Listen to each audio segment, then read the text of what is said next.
Continue ta sa atong sa akong pagpadayag isip akong content karong Huwebes Santo. Naputol lang ang video ganina kay nahurot ang oras sa space sa internal sa akong cellphone gamit. Akong utrohon ang pagpuasa sa atong kagalingon, ang pagbuhat og pinitinsya sa atong kagalingon ug paghandom nato sa sakripisyo sa atong Ginoo. So magbuhat butag sakripisyo sa atong kagalingon para sa kagalingon sa akong pagsabot. Magpinitensya ko, hatagan na ho pinitensya ang kagalingon aron masinati ma-feel na ho kung unsa pod ang pinitensya nga gibuhat sa Ginoong Hesus sa unang panahon. Pagampo, pinitensya, magampo ta.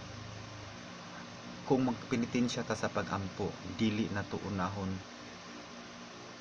pagampo, dili na to unahon ang pagampo nga para sa atong kagalingon. Pinitensya, mag-asama ni Kristo, nagpinitensya si Kristo sa pagampo. Kung sa may giampo ni Kristo, nagampo si Kristo ngadto sa Dios Amahan nga unta mahatagan og saktong kakugi kadasig pagdawat ang matag usa nga hinimo sa Dios nga dili magpalinlang sa hulagway sa kalibutan nga pangkalibutanon lamang. Pinitensya. So magpinitensya pud ta, magampo ta para sa atong isikatawo, aton tan-awon sa aton dalon sa atong pagampo ang mga tawo na sa atong palibot nga naa nahisugamak sa kagutom, nahisugamak sa mga kasakit, nahisugamak sa biktima sa pag-aabuso, nga unta sila dili mawadag paglaom, mupadayon sa pagbarog isip na ikinabuhi nga gihatag sa Dios kanila. Dili sila magpapildi sa ilang kahinay ug mosurrender na lang tulungod kay sila biktima sa mga panghitabo ug dihan dapita kutloon na ilang kinabuhi. Mao na ang natong dalon sa pagampo, pinitensya sa pagampo. Dili ang atong kagalingon ang atong iampo sa atong pinitensya. Kay kung magampo ka para sa imong kagalingon, dili na matawag og pinitensya. Ikaduha, sakripisyo. Dili ka magsakripisyo para sa kagalingon laman nimong personalidad. Magsakripisyo na dili dautan nga magsakripisyo ta para sa atong kagalingon aron tang mulambo mutaas pang atong panahon sa kalibutan, normal na.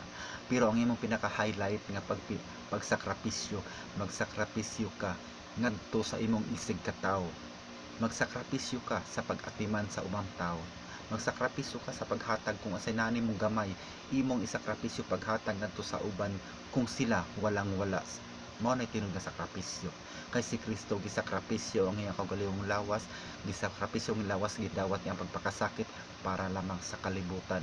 Dili kalibutan nga yutang gitanhong kundi ang tanang kinabuhi sa kalibutan. Mao gihalaran ni Kristo sa sakripisyo. Ako nagsakripisyo ko, wala na ako gipasigarbo. Nagsakripisyo ko paghatag sama sa mga naay nanginahanglan, bisan ako'y walang-wala, labing klaro. Gamay ra hong kita, nakautang-utang ko, pero ang ahong gipangutang, ang ahong gisakripisyo, wala na akong gihapak sa kagalingon, kundi ako usab nga gitabang sa ubang tao, sa hilom na nga buhat, wala ko'y gisultian nga bisan kinsa akong gitabangan. At least sayod ko sa kagalingon nga bisan tungod sa akong kawadon, tungod sa akong gutom, nakabuhat gapon ko pagtabang sa uban sa mga nangunay kinabuhi. At least nalipay ko nga sila sa akong gitagahan na nakita nung nalipay sila sa gamay butang. At least nalipay po ko. Kaya kung nalipay ko nga nakahatag ko sa ubang tao nga nalipay ang akong gitagan, ang Dios nalipay usab kanako nagtan-aw. So dili ko magsakripisyo, magantos para sa kagalingon laman akong kahakop.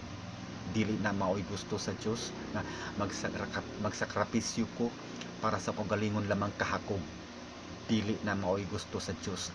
Bisan pa gamay kog kwarta, gamay kog kita, pero hapak gihatag naw sa taong nangayo kay nagigutom, kay giuhaw or unsa man, ahong gihatag niya. Bisan wala na lang ko'y kanon, basta ihatag niya, nabusog po ko sa iyang pagkabusog. Nalipay ko tungod kay nalipay siya. Ina mao na tinuod nga sakripisyo nga haom, kung haom nga sakripisyo hinsunod ka sa gitudlo sa Dios. Mao na sakto.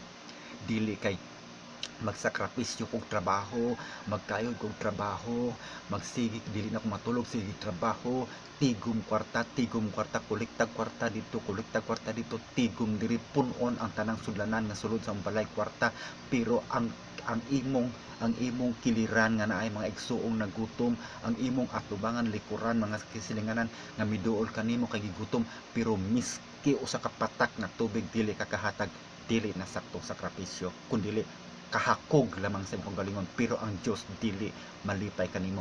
Moabot ang panahon, ang tanan nga nakahakog, ang tanang naangkon nimo, ang tanan natigom nimo tungod sa imong kahakog, moabot ang adlaw kana usar na ka patak sa lindahaw, mawa ang tanan. Inig kahubas nimo magpakita na pagpakiluoy sa uban. Magpakiluoy ka sa uban, tabangi ko, buhatan ni mauni mauna, kay resulta na ang imong kahakog. So kung inana ang sitwasyon, hakog ka sa tanang hakog ng panahon nga naa ka, moabot ang panahon moduol ka sa uban, magpakitabang, baga kag naong, ayaw papakiluoy, ayaw pagayog tabang, kay sa panahon nga ikaw naa, dili ka makatabang, dili ka maduulan. So mao nay kinaiya sa taong wala mahaom sa gitudlo ni Kristong pagsakripisyo. So wala ka, nagsakripisyo ka, nagpakadato ka, nagpakabuhong ka, nagpakabusog ka, sa kaugalingon laman nimo personal nga intensyon, wala kay pakialam kung naay mga tao, igsuon, pamilya nangayo nimong tabang, wala ka katabang. Ikaw usab ang taong dili angay tabangan. So moabot ang silot diha kanimo na ng panahon na apan kung ikaw ni hatagag warning sa Dios, leksyon sa Dios, wala nay lugar pang grasyang moabot pa kanimo.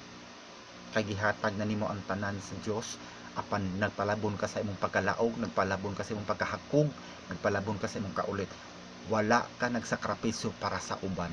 Ang gitudlo ni Kristo, sakripisyo puasa para sa imong isikatawo. Magtinabangay, kung ikaw adunay kusog nga source sa grasya, ang ubang taong wala nakakita sa source sa grasya nga nakagutom, nakalisod-lisod, imong tabangan kay ikaw tinabangan kara sa Dios. Wala kay kaugalingong gahom, wala kay kaugalingong kusog, wala kay kaugalingong hulmahanag sapi, kundi ikaw gihimong instrumento sa Dios, gitudlo nimo sa Ginoo, sa Dios ang tuburan sa grasya aron ka makakuha, makahakot, makatigom ug imo sa bihatag sa uban. Wala mo ingon wala mo ingon ang Ginoo nga pag dirin dapita hakpa ang grasya, tiguma ang grasya ug ang kuna sa imong kaugalingong intensyon lamang ug ayaw panghatag sa uban, dili na may gusto sa Dios. Sakripisyo sa puasa mo na diha, mo na tinuod, real talk niya, mo ni akong content karong Huwebes Santo, real talk. Magmugna ta sa atong kaugalingong panumduman, kay ang tao lumalaban din sa kalibutan. Magunsa ang kadaghanon sa imong sapi, magunsa kadaghanon sa imong pagkaon, moabot ang panahon, moabot ang adlaw, malawas imong lawas, ug ang imong lawas ug ang imong dili na makatrabaho, ug imong kwarta dili na nimo masugo paglabhi ang sinina, pagdungag kwarta, o ikaw 1,000 pagdungag, o ikaw 1,000 pangumpra, o ikaw 1,000 hilota ko, dili jud na mahimo, dili na nimo masugo, ug mamatay ka, ang tanan imong talikdan, mahitabo mahimo kang makaluluoy, kay wala ka motuman sa gitudlo sa Ginoo sa Semana Santa. Sakripisyo puasa, mao nay saktong puasa. Ang magpuasa ka sa imong pagkalaog sa sapi, magpuasa ka sa imong pagkaulit, magpuasa ka sa imong pagkaidjahadson, mao nay but pasabot, kay si Kristo ang Ginoo, wala niya gilik, wala